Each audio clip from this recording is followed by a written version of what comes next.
So ఇవన్నీ plans అనేవి so planning commission ఎస్టాబ్లిష్మెంట్కి ముందు ఇండియాకు ప్రణాళికలు అవసరం. ఓకేనా? సో ప్లానింగ్ ఫర్ ఇండియాకి ప్లాన్స్ అవసరం అని దానికన్నా ముందు వివిధ పర్సన్స్ వివిధ విధంగా వాళ్ళు నచ్చిన విధంగా కొన్ని ప్లాన్స్ ని వాళ్ళు గవర్నమెంట్ ఆఫ్ ఇండియా ముందు పెట్టడం జరిగింది. ఓకేనా? సో చూద్దాం. Okay, right. ఎవరెవరు ఏ ప్లాన్ ని ప్రపోజ్ చేశారు అనే దాని మీద చూద్దాం. ఓకేనా? Right. So planned economy for India దీన్ని ఎవరు చేశారంటే Mokshagundam Visvesvaraya. Okay, next Gandhian plan. So Gandhian plan ని ఎవరు ప్రపోజ్ చేస్తారంటే శ్రీమన్ నారాయణ అగర్వాల్. ఓకే, సో శ్రీమన్ నారాయణ అగర్వాల్ అనేది ఈ గాంధీయన్ ప్లాన్ ని ప్రపోజ్ చేయడం జరుగుతుంది. ఇక్కడ మన ఆప్షన్ కూడా చూసుకోవచ్చు, శ్రీమన్ నారాయణ అగర్వాల్. అదేవిధంగా people's plan. So people's plan ఎవరు ప్రపోజ్ చేస్తారంటే కమ్యూనిస్ట్ లీడర్ అయినటువంటి M N Roy. Okay, M N Roy people's plan ని ప్రపోజ్ చేయడం జరుగుతుంది. Next Sarvodaya plan. ఈ సర్వోదయ ప్లాన్ అనేది ఆచార్య వినోబా భావే సర్వోదయ సిద్ధాంతం థియరీ ఆఫ్ సర్వోదయాన్ని బేస్ చేసుకొని ఈ ప్లాన్ రూపొందించిన పర్సన్ ఎవరంటే జయప్రకాష్ నారాయణ్. ఓకే, సో జయప్రకాష్ నారాయణ్ రూపొందించడం జరిగింది. గాంధీయన్ ప్లాన్ అని మహాత్మా గాంధీ పెట్టాల్సిన అవసరం లేదు, గుర్తుపెట్టుకోండి. ఓకేనా? రైట్. అయితే సో లేటర్ మనము ఇండియాకు ప్లానింగ్ కమిషన్ మనకు 1950లో ప్లానింగ్ కమిషన్ ఏర్పాటు చేసుకున్నాం కదా. ఈ ప్లానింగ్ కమిషన్ కి ఏర్పాటుకి దోహదమైన ఏ ప్లాన్స్ బాగా ఎఫెక్ట్ చేసినాయి, ప్రభావితం చేసినాయి అని చూసినట్టయితే ఒకటి సర్వోదయ ప్లాను, నెక్స్ట్ ఇంకోటి Gandhian plan. Sarvodaya plan, Gandhian plan, ఈ రెండు ప్లాన్స్ ప్లానింగ్ కమిషన్ చాలా ఎఫెక్ట్ చేసినాయి. ఓకేనా? So in the year of 1950 మార్చి 15న మనము ప్లానింగ్ కమిషన్ ని ఏర్పాటు చేసుకోవడం జరిగింది. ఓకేనా? రైట్. ఓకే, సో ఫ్రమ్ 1951 నుంచి 56 వరకు ఫస్ట్ ప్లాన్ ని మనం ఇంప్లిమెంట్ చేయడం జరిగింది. ఓకేనా? తర్వాత మీరు అలా మనము 5 year ప్లాన్స్ ని మనము 1 నుంచి 12 వరకు 5 year ప్లాన్స్ మనము ఇంప్లిమెంట్ చేయడం జరిగింది. సో 12th 5 year ప్లాన్ ని మనము in the year of 2014 December 31న 12th 5 year plan ని రిమూవ్ చేసి మొత్తానికి ప్లానింగ్ కమిషన్ ఆఫ్ ఇండియాని 2014 December 31న మనము దీన్ని అబాలిష్ చేసి ఓకే 2015 జనవరి 1న మనము నీతి ఆయోగ్ ని ఏర్పాటు చేసుకోవడం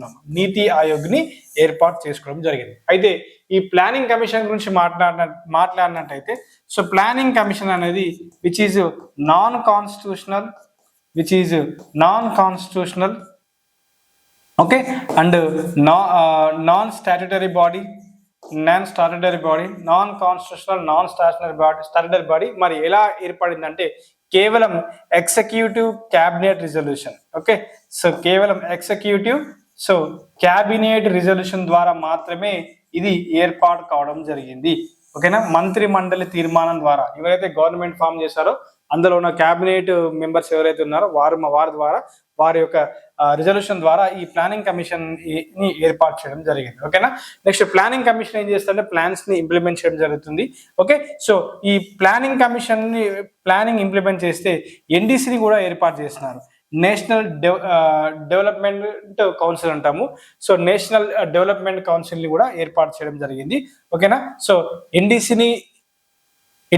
NDC work. Okay, so national development council అంటాము. దీని యొక్క ఉద్దేశం ఏంటంటే ఇది ప్లాన్స్ యొక్క ప్రిపరేషన్ అండ్ ప్లాన్స్ యొక్క అప్రూవల్ ని ఎన్డీసీ చూస్తే ఓకే, సో ఎన్డీసీలో స్టేట్స్ ఇన్వాల్వ్ అవుతుంది. ఓకేనా? వివిధ స్టేట్స్ నుంచి రిప్రజెంటేటివ్స్ వచ్చి ప్లాన్ ప్రిపరేషన్ లో పార్టిసిపేట్ చేస్తారు. ఎన్డీసీ ప్లాన్ ని అప్రూవల్ చేస్తే ఆ ప్లాన్ ని ఇంప్లిమెంట్ చేసేది ఎవరంటే ప్లానింగ్ కమిషన్ ఆఫ్ ఇండియా అని మీరు తెలుసుకోవచ్చు. ఓకేనా?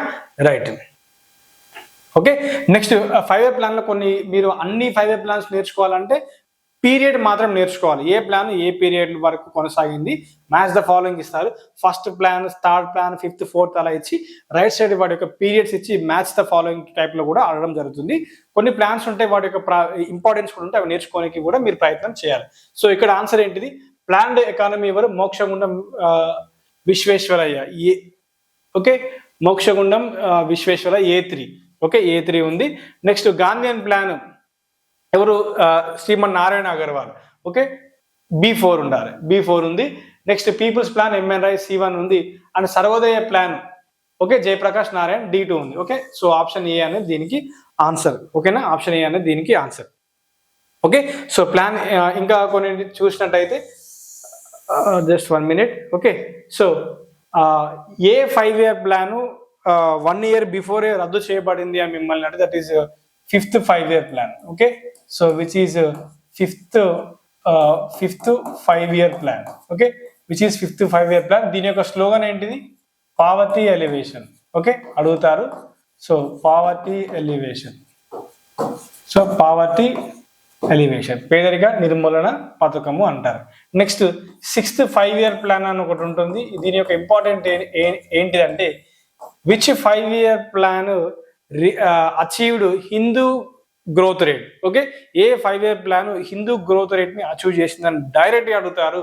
That is 6th 5 year plan. What is Hindu growth rate అంటే 3.5% ఆఫ్ జీడిపి.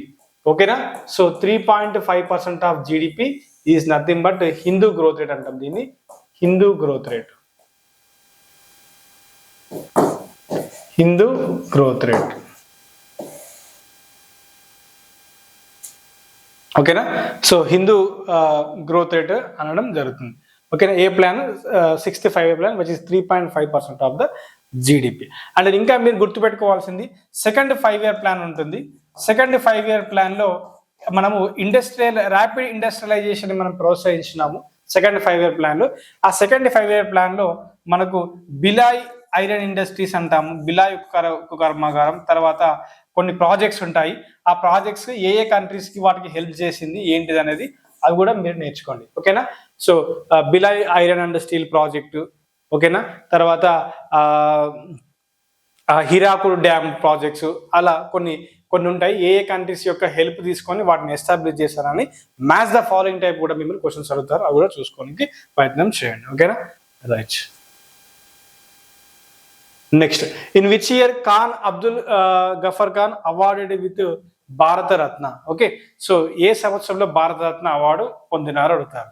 సో ఈ సంవత్సరం ఎందుకు అంతగానో ముఖ్యం అంటే, సో మీరు గుర్తుపెట్టుకోండి, భారతరత్న అవార్డు 1954లో ఇన్స్టిట్యూట్ చేయడం జరిగింది, అంటే దీన్ని ప్రారంభించడం జరిగింది. సో అప్పటి ప్రెసిడెంట్ ఎవరంటే doctor Babu Rajendra Prasad. Doctor Babu Rajendra Prasad. Okay, 1954 January 2. Okay, right. So first Bharat Ratna award ఏ ఫీల్డ్ లో ఇచ్చేవారు అంటే ఆర్ట్ ఫీల్డ్ లో ఇచ్చేవారు, సైన్స్ ఫీల్డ్ లో ఇచ్చేవారు, art field, science field, literature field లో ఇచ్చేవారు, అదేవిధంగా పబ్లిక్ సర్వీస్ ఫీల్డ్ లో ఇచ్చేవారు. So okay, so in the year of 2011 onwards so Bharat Ratna specific గా ఫీల్డ్స్ అనేవి ఏం లేదు, ఎనీ ఫీల్డ్ లో కూడా ఇవ్వనికి ముందుకొచ్చారు. ఓకేనా, so actually Bharat Ratna award is the highest civilian award in India. So for out standing performance towards human ఎండేవియర్. Okay, మానవాళికి చేసిన విశేష కృషికి గాను ఈ అవార్డు అనేది ప్రదానం చేయడం జరుగుతుంది. ఓకేనా, రైట్. అయితే so first recipients of Bharat Ratna in the year of 1954లో ఎవరెవరంటే సి రాజగోపాలాచారి, రాజాజీ అని కూడా అంటాము, సి రాజగోపాలాచారి, అదేవిధంగా Sarvepalli Radhakrishnan,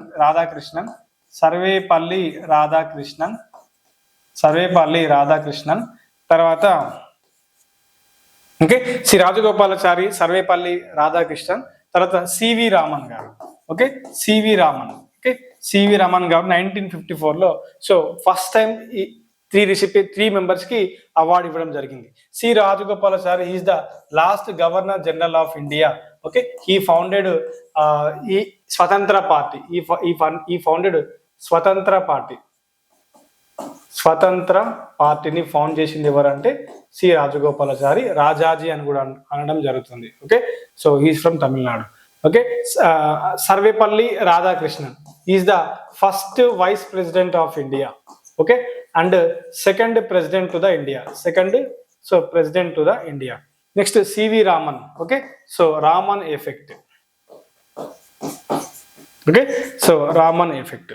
okay, so first recipient.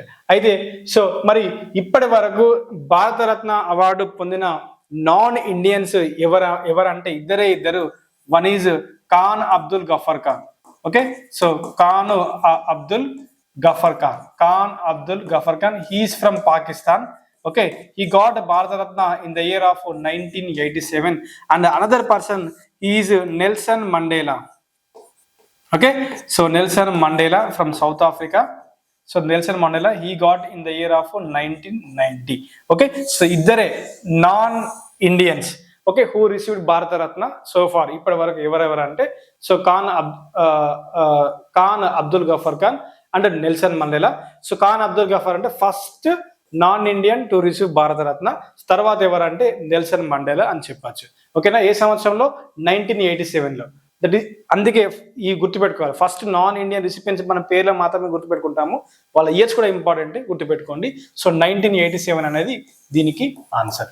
ఓకేనా, next first women to get Bharat Ratna award ఎవరంటే Shrimati Indira Gandhi garu. Okay, so our prime minister Shrimati Indira Gandhi garu is the first woman. Okay, so first woman to get Bharat Ratna award. Okay, ఎప్పుడండి? In the year of 1971. ఓకేనా, తర్వాత mother Teresa కూడా ఉంటారు. So mother Teresa ఎప్పుడంటే in the year of 1980. Okay, she is also considered as Indian. Why? Because by the method of naturalisation she got Indian citizenship. Okay, ఎవరు? Mother Teresa garu. ఓకేనా, right. Next, so first person to receive Bharat Ratna posthumously ఎవరంటే, అంటే మరణాంతరం ఎవరంటే LB Shastri garu. Okay, so Lal Bahadur Shastri garu. Next, the youngest person to receive Bharat Ratna award is Sachin Tendulkar, and the first sports person to receive the Bharat Ratna award also Sachin Tendulkar. In the year of 2014 అడుగుతారు, year కూడా ఇంపార్టెంటే. ఓకేనా, సచిన్ టెండూల్కర్. ఓకేనా, Sachin Tendulkar. Next, the first actor to receive Bharat Ratna, that is M G R sir. Okay, so M G Ramachandran, the ex CM of Tamil Nadu, and the first actor to become CM also M G Ramachandran. Okay, so M G Ramachandran. ఇలా మీరు భారతరత్న గురించి గుర్తుపెట్టుకునే ప్రయత్నం చేయండి. అండ్ 2024 లేటెస్ట్ భారతరత్న అవార్డు ఏంటిది? 2024 latest Bharat Ratna award maximum in a year భారతరత్నాని maximum in a year Bharat Ratna 3 members కి మాత్రమే ఇవ్వాలి.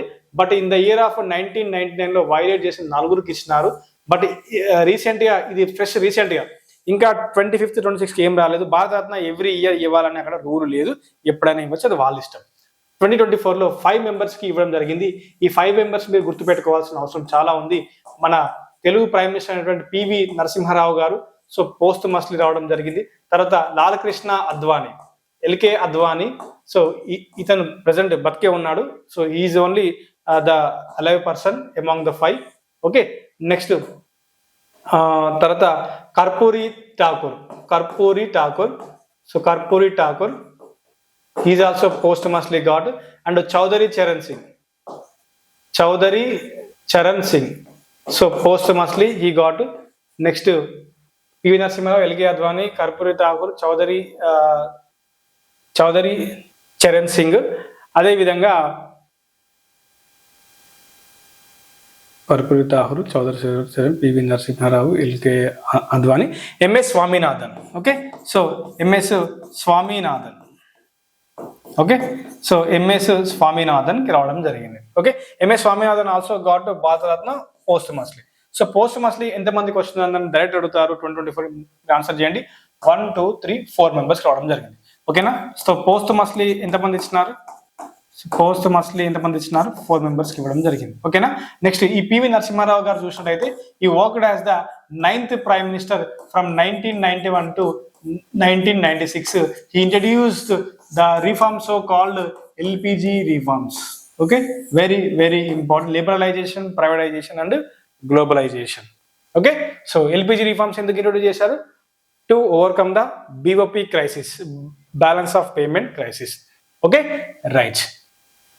Okay, next, Chaudhary Charan Singh, he worked as the 5th prime minister. He worked as the fifth prime minister. He worked as the fifth prime minister. ఓకేనా? So direct గా ఇలా కూడా అడుగుతారు. So ఎంతమంది prime ministers కి 2024 భారతరత్న ఇవ్వడం జరిగింది? ఇద్దరికి, చౌదరి చరణ్ సింగ్ అండ్ పివి నరసింహారావు గారు. ఓకే, సో ఎల్కే అద్వానీ గారు ఫార్మర్ డిప్యూటీ ప్రైమ్ మినిస్టర్ గా పనిచేయడం జరిగింది. ఓకేనా? So MS Swaminathan we can call as father of green revolution in India. Father of green revolution in India, and he introduced high yield variety of crops. Okay, HYV seed, high yield variety crops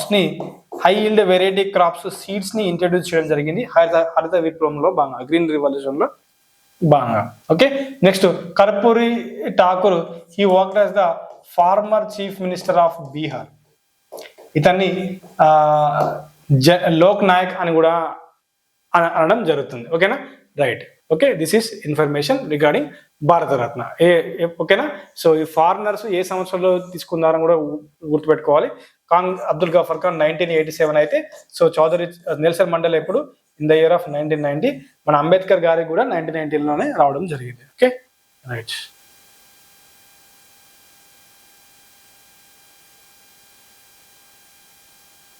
okay, so recent news లో కూడా ఉంది, Aravalli mountains from the geography point లో question రావడం జరిగింది. Aravalli mountains.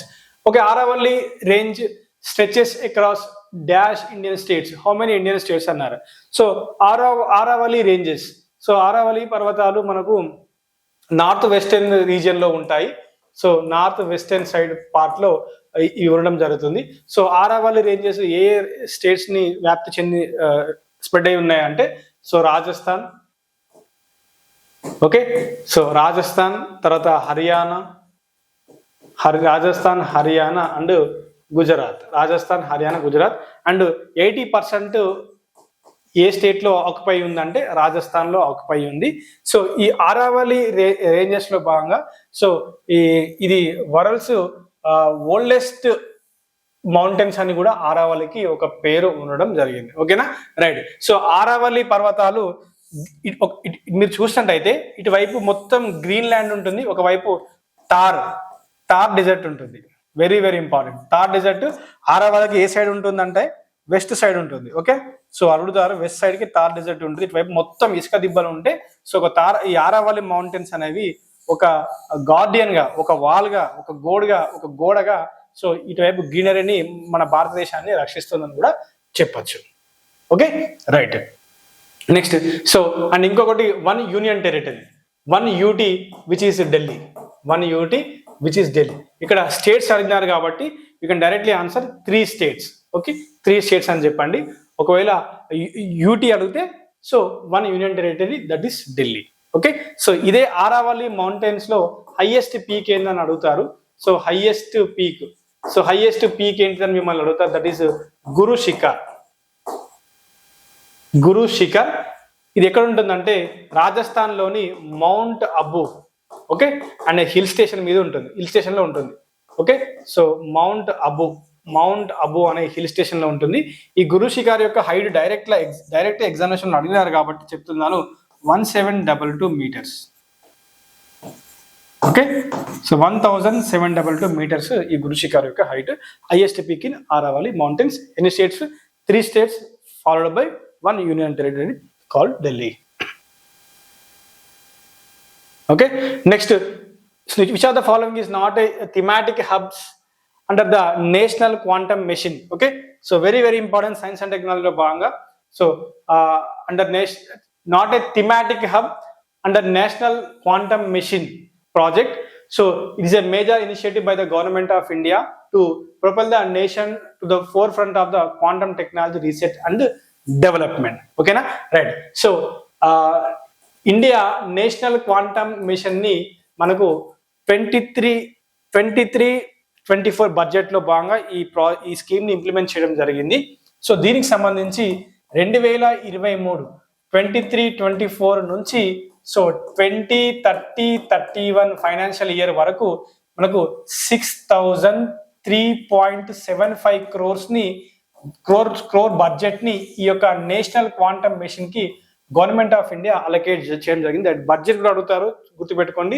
6003.75 crores of money allocate చేశారు national quantum machine. Okay, ఈ national quantum mission లో భాగంగా 4 థీమాటిక్ హబ్స్ ఉంటాయి. 4 టీ హబ్స్ కూడా అంటారు. Thematic hubs, thematic hub that is T hubs అని అంటారు. తెలంగాణ అని కాదు, 4 థీమాటిక్ హబ్స్. టీ హబ్ అని తెలంగాణలో కూడా ఉంటుంది. ఓకే, 4 థీమాటిక్ హబ్స్ అని ఉంటుంది. సో ఆ 4 థీమాటిక్ హబ్స్ అని ఎక్కడెక్కడ అంటే, ఒకటి IISc Bengaluru, IIT Madras and IIT Delhi. Okay, so IIT Madras, IIT Delhi and IIT Bombay. ఓకేనా. సో ఈ 4 ఐఐటీస్లో వాళ్ళు థీమాటిక్ హబ్స్ని ఏర్పాటు చేస్తారు. ఈ థీమాటిక్ హబ్ ఎందుకు ఏం చేస్తాయంటే, సో ఈ థీమాటిక్ హబ్స్ కింద 17 స్టేట్స్ యాక్చువల్లీ ఈ నేషనల్ క్వాంటమ్ మిషన్లో భాగంగా 17 స్టేట్స్ అండ్ 2 యూటీస్. సో ఈ నేషనల్ క్వాంటమ్ మిషన్ లో భాగంగా రీసెర్చ్ అండ్ డెవలప్మెంట్ కింద వర్క్ చేస్తున్నాయి 17 స్టేట్స్ లో అండ్ 2 యూనియన్ టెరిటరీస్ లో. ఈ 7 స్టేట్స్ లో వన్ ఆఫ్ ది స్టేట్ మన ఆంధ్రప్రదేశ్ అని కూడా చెప్పుకోవచ్చు. సో మనకు ఆల్రెడీ తెలుసు కదా, అమరావతి క్వాంటమ్ వ్యాలీ అని కూడా పేరు కూడా పెట్టినారు. ఓకేనా, రైట్. సో ఈ 7 స్టేట్స్ కి 2 యూనియన్ టెరిటరీస్ కి ఈ 4 థీమాటిక్ హబ్స్ అనేది టెక్నాలజీ విషయంలో కానీ, నాలెడ్జ్ విషయంలో కానీ ఒక నోడల్ ఏజెన్సీగా, ఒక ఏజెన్సీగా ఈ యొక్క 4 థీమాటిక్ హబ్స్ వీటికి ఎప్పటికప్పుడు సో ఒక అడ్వాన్స్మెంట్ లో కానీ, టెక్నాలజీ విషయంలో కానీ, అప్డేట్స్ విషయంలో కానీ హెల్ప్ చేస్తూ ఉంటాయి. ఓకేనా, దట్ ఈస్ 4 థీమాటిక్ హబ్. ఓకేనా. సో మరి నేషనల్ క్వాంటమ్ మిషన్ లో భాగంగా ఇండియా సో వేటి మీద ఫోకస్ చేస్తుందంటే, ఒకటి quantum computing, Q computing. So quantum computing, okay, quantum computing.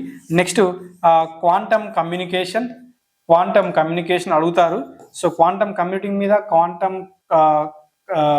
Communication మీద. Next quantum sensing and metrology, అంటే వాతావరణానికి సంబంధించి. So quantum sensing and metrology. Next quantum materials, okay, quantum materials and devices. Okay, quantum materials and devices. So quantum computing లో భాగంగా quantum technology use చేసుకొని quantum computers ని manufacture చేయాలి. Okay, so quantum computers లో మరి general computers లో information store చేయాలన్నా, process చేయాలన్నా we use binary system of decimal. Okay, binary system ని ఫాలో అవుతుంది. That is zeros and ones to store the information or to process the information. We use in normal in our daily usable computers లో zeros and ones వాడతాం, binary system వాడతాం. But ఈ quantum కంప్యూటర్స్కి వచ్చినప్పటికీ qubits అని ఉంటుంది. Okay, cubit అని వాడతాం. Qubit అనేది to store the information and to process the information qubits అని వాడతాం. క్యూబిట్ అనేది both 0 and 1 at a time, both 0 and 1 at a time use చేస్తారు. ఓకే, ఈ ఇన్ఫర్మేషన్ ప్రాసెస్ చేయాలన్నా, ఇన్ఫర్మేషన్ స్టోర్ చేయాలన్నా ఇందులో క్వాంటమ్ కంప్యూటర్స్ లో. ఓకేనా. నెక్స్ట్ క్వాంటమ్ కమ్యూనికేషన్ ఏంటంటే, క్వాంటమ్ టెక్నాలజీ యూజ్ చేసి ఒక రకమైన శాటిలైట్స్ ని డిజైన్ చేసి ఈ శాటిలైట్స్ ద్వారా కమ్యూనికేషన్ సేవలను పొందడం. ఓకేనా. Next sensing and metrology, quantum technology use చేసి చాలా హై ప్రెసిషన్ అంటే మంచి స్పష్టంగా హై ప్రెసిషన్ మాదిరిగా సో వెదర్ ఫోర్కాస్టింగ్ అలాంటివి చేయడానికి. Next quantum materials and devices. ఇది ఎందుకంటే so nowadays we're using semiconductors. ఓకేనా. సో క్వాంటమ్ టెక్నాలజీ యూజ్ చేసి మంచి ఫాస్ట్ సెమీ కండక్టర్స్, చాలా తక్కువ ఏరియాని యూజ్ చేసి ఎక్కువగా సెమీ కండక్టర్ డివైజెస్ అందులో మెన్షన్ చేయడానికి అలా so quantum materials and devices ని సో ఒక సెమీ కండక్టర్స్ ప్లేస్ లో రీప్లేస్ చేయాలని వాళ్ళు ప్రయత్నం చేస్తున్నారు. ఓకే, ఈ ప్రాజెక్ట్ ఎప్పటి వరకు 2030-31 ఫైనాన్షియల్ ఇయర్ వరకు. సో అప్పటికల్లా ఈ క్వాంటమ్ టెక్నాలజీ పూర్తి స్థాయిలో వస్తుందని కావచ్చు అని పెట్టుకోవచ్చు. ఓకేనా, రైట్. సో హియర్ ఇక్కడ ఏంటి, not a Q thematic hub అన్నారు కదా. సో నాట్ థీమాటిక్ హబ్ అంటే ఏంటి, that is option B. So Kharagpur, which is not among 4 thematic hubs, T hubs. Okay, so Madras okati, IIT Madras, IISc Bangalore, IIT Delhi and IIT Bombay. Okay, right. So ఎవరైతే AP power sectors కి prepare అవుతున్నారు, so non technology 30 marks చాలా చాలా important, neglect చేయాల్సిన అవసరం లేదు. Daily 2 hours spend చేస్తే సరిపోతుంది. ఓకేనా. సో మీకు 70 టెక్నికల్ ఉంటే 30 నాన్ టెక్నికల్ ఉంది. టెక్నికల్లో ఈ 30 మార్కులు అనేది దగ్గర 50% వరకు స్కోప్ ఉంది. మీ టెక్నికల్ 70 మార్కులతోని ఈ 30 మార్క్స్ మీరు పోలిస్తే 50% వెయిటేజ్ అనేది ఉంది, దయచేసి గమనించండి. ఇందులో మీకు ఫుల్ కోర్స్ ఇస్తున్నాము. ఇంగ్లీష్ అన్న తెలుగు మీడియంలో చెప్తారు, బైలింగ్వల్ ఉంటుంది. ఇంగ్లీష్ మీడియం వాళ్ళకి చాలా ఈజీగా చెప్పడం జరుగుతుంది, ఎటువంటి లాంగ్వేజ్ బ్యారియర్ అయితే ఉండదు. So bilingual content 10 grand test, 10 grand mark టెస్ట్లు 30 మార్క్స్ సంబంధించింది. So GK 7 marks, quant 8 marks, computers 5 marks, reasoning 5 marks, English 5 marks, అలా మీకు 10 గ్రాండ్ టెస్ట్ కూడా ఉంటాయి. పీడిఎఫ్ మెటీరియల్స్ కూడా ఉంటాయి. మీకు ఈ బ్యాచ్ లో జాయిన్ అవ్వాలంటే యాప్ లింక్ డిస్క్రిప్షన్ లో ఉంది. ఆ డిస్క్రిప్షన్ లో ఉన్న లింక్ ని క్లిక్ చేసి మీరు యాప్ ఇన్స్టాల్ చేసుకొని డైరెక్ట్ గా మీరు ఈ బ్యాచ్ లో ఎన్రోల్ అవ్వచ్చు. ఓకేనా, చాలా మంచి బ్యాచ్, ఈజీగా చెప్పడం జరుగుతుంది. లాస్ట్ కి 10 గ్రాండ్ టెస్ట్ కూడా మీరు అటెంప్ట్ చేయండి, మీకు ఎగ్జామ్ లో చాలా యూజ్ అవుతుంది. ఓకేనా, సో ఫుల్ కంప్లీట్ కోర్స్ చాలా ఆఫర్డబుల్ ప్రైస్ కి మనం ఇచ్చినాము. యాప్ లింక్ డిస్క్రిప్షన్ లో ఉంది, జాయిన్ అవ్వండి. సో ఎలా జాయిన్ అవ్వాలంటే మన ప్లే స్టోర్ నుంచి గూగుల్ ప్లే స్టోర్ నుంచి ఆ యాప్ ని డౌన్లోడ్ చేసుకోండి. Q&Q ఎగ్జామ్స్ అని ఉంటుంది. వన్స్ రిజిస్టర్ అవ్వండి. రిజిస్టర్ అయిన తర్వాత ఆల్ కోర్సెస్ అనే ఐకాన్ మీద మీరు క్లిక్ చేస్తే మీరు బ్యాచ్ లోకి ఎన్రోల్ అవ్వచ్చు. ఓకేనా, so this is information. So అద్భుతమైన బ్యాచ్ అండి. ఈజీగా ఎగ్జామినేషన్ పాయింట్ మనకున్న కేవలం 52 days టైం కాబట్టి, సో ఏది చదవాలి ఏది చదవకూడదు అది ఇంపార్టెంట్. అది తెలుసుకున్న వాళ్ళు మాత్రమే విజయం సాధిస్తారు. ఓకేనా, మీకు టెక్నికల్ గా 70 ఉన్నప్పటికీ టెక్నికల్ గా 20 ఈజీగా వస్తాయి, 30 మోడరేట్ లో వస్తాయి, 20 టఫ్ వస్తాయి. ఓకేనా, ఆ 20 టఫ్ టచ్ చేసి టైం వేస్ట్ చేసుకోకూడదు. ఆ ప్లేస్ లో ఏం చేయాలంటే జిఎస్ ని టచ్ చేయాలి. That is very important. ఓకేనా, right. So both technical part, non technical రెండు మనము డైలీ ప్రిపేర్ అయ్యి కంప్లీట్ చేసుకుంటే ఈజీగా జాబ్ వచ్చేస్తుంది. ఓకేనా, thank you very much, have a nice day. And channel subscribe చేసుకొని పెట్టుకోండి. నెక్స్ట్ మరిన్ని క్వశ్చన్స్ తో మరిన్ని వీడియోస్ చేయడానికి ప్రయత్నం చేస్తాం. Thank you very much.